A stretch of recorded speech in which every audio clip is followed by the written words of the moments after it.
pendengar semua, kembali lagi di Project Review dengan saya Putu Reza. Dan dalam video kali ini saya mau ngebahas HP kelas menengah Samsung yang belum lama ini rilis, yaitu Galaxy M20. HP ini sebenarnya bisa dibilang kayak langkah Samsung buat beradaptasi sama keadaan pasar yang saat ini sedang dipenuhi sama kompetitornya yang punya harga murah. Itulah kenapa buat HP Samsung di kelas menengah kayak gini bisa dibilang cukup murah dan terjangkau dengan angka 2,8 juta rupiah. Bahkan kalau kita lihat di marketplace saat ini udah cukup banyak juga yang jual di kisaran 2,6 juta rupiah. Jadi kalau dengan harga segitu, kira-kira M20 ini mampu bersaing nggak sih sama kompetitornya? Sebagai produk kelas tengah, desain HP ini menurut saya standar banget. Bentuknya tidak spesial, material plastik glossy-nya juga tidak terlihat menarik meskipun saya suka sama warna birunya. Saya juga cukup menyayangkan keputusan Samsung untuk tidak menyertakan case dalam bentuk apapun di box untuk melindungi perangkatnya yang sangat mudah tergores ini. Jadi selain harus nambah anti gores atau tempered glass buat ngelindungin layar, casing juga menurut saya penting kalau tidak mau bodi belakangnya jadi baret-baret seperti keadaan milik saya sekarang. Untuk sensor sidik jari, responnya cukup cepat serta lumayan akurat, sedangkan buat face recognition juga masih dalam taraf yang cukup baik meskipun gak luar biasa.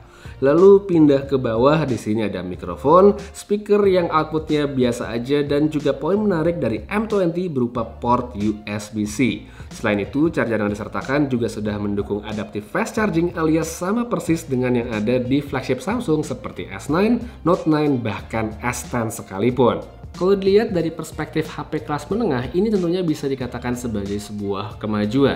Namun kalau untuk dari sudut pandang yang lain, ini juga hal yang nggak bagus karena menunjukkan Samsung belum ada inovasi di aspek chargingnya buat handphone kelas flagship.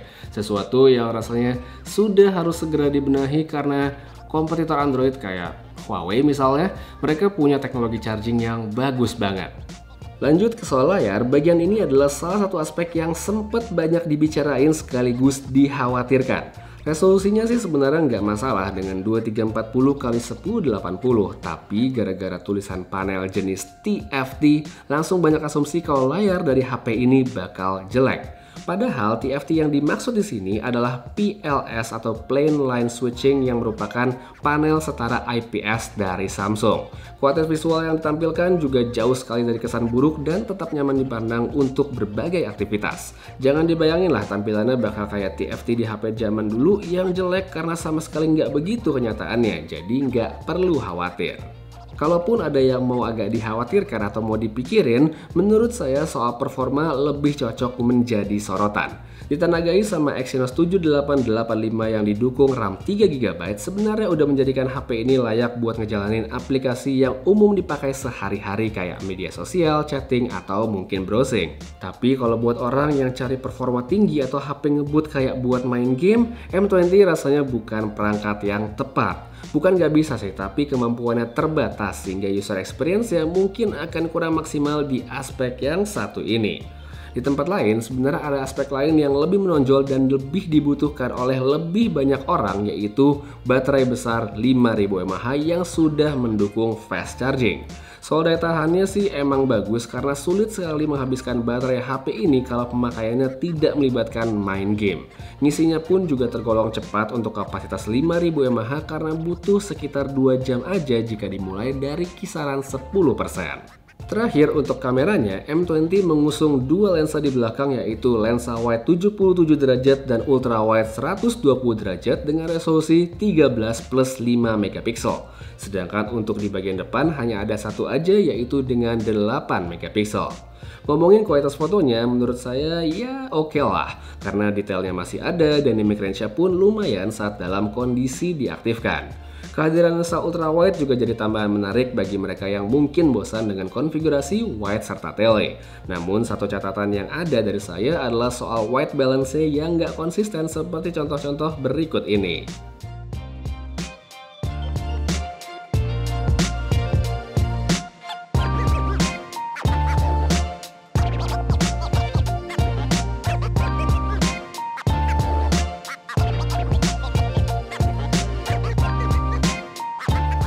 Lalu kalau untuk video, resolusi maksimalnya adalah Full HD baik untuk kamera depan maupun belakang. Tapi tentunya tidak ada fitur stabilizer.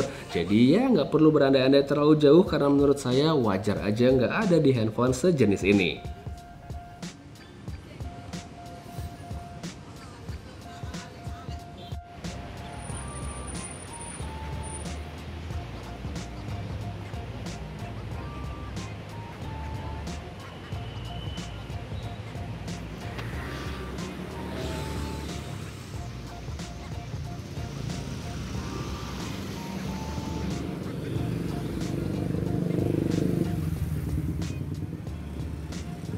Ya, jadi ini dia sedikit sampel video buat Galaxy M20 kondisi malam hari, kamera depan, dan di sini langsung bisa kamu lihat gimana kualitas videonya saat kondisi low light.